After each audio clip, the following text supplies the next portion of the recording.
Good afternoon, it's Kelly from the County Grant Public Library again with our next project.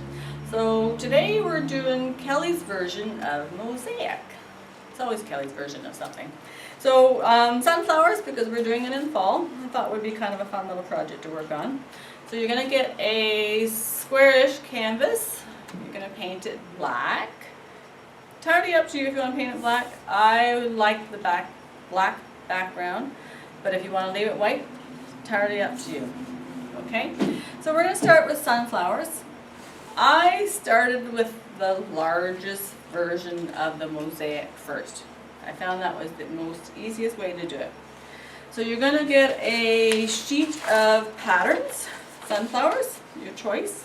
You're going to get some nice colors of paper. So you're going to trace your sunflowers onto whatever color paper you want. So I've got the orange and the yellow and black, and you're going to get some green, some pretty blue. So you choose your own colors.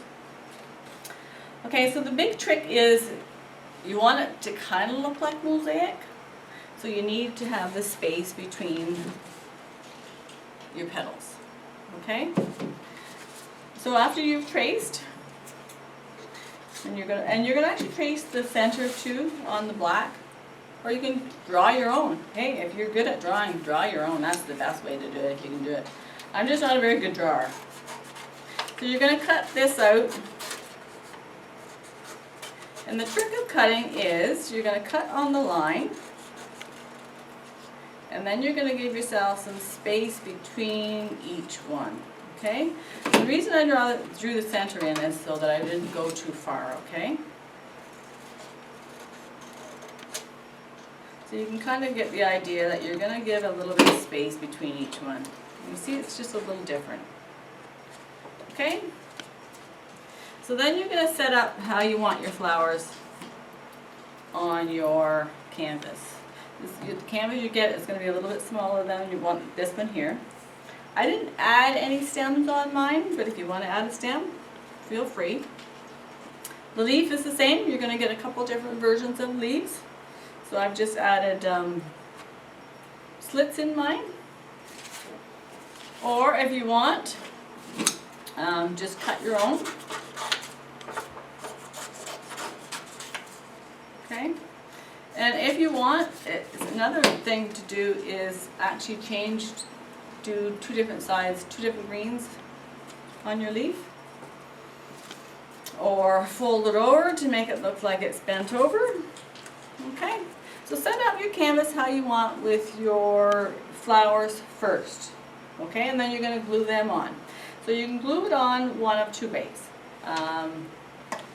liquid glue or stick glue. I know I have one here somewhere. I actually preferred the stick glue, but the thing is it took longer, okay? Because with the stick glue you gotta glue your flower and then glue your canvas as well. Now just remember, you are working with paper. You get too much glue, you're gonna actually pull your paper off if you get it on your hands and get your hands too close to the glue. The liquid glue will leave a nice shine on your paper when you're done, so if you wanted to go over the whole thing when you're done, it will give it a nice shine. Okay, so you're going to set up your flowers however you want, and then this is the fun part, or the tedious part maybe I should say, is your background. You can do it one of two ways. I actually, when I did mine, I just took strips of paper, different sizes. Okay, I made a whole bunch of little chunks. You get the idea. Now, I kind of liked it, the fact that it was kind of going the same direction. But some I've seen, they did whatever direction they felt like they wanted to. So you decide how you want your background to look, okay? So you're going to glue, and I'm going to say this again, I've said it I know before, glue works better If glue sticks better to glue. Okay, so if you're going to do glue on your blue, do glue on your canvas as well. Okay. This was my original sample.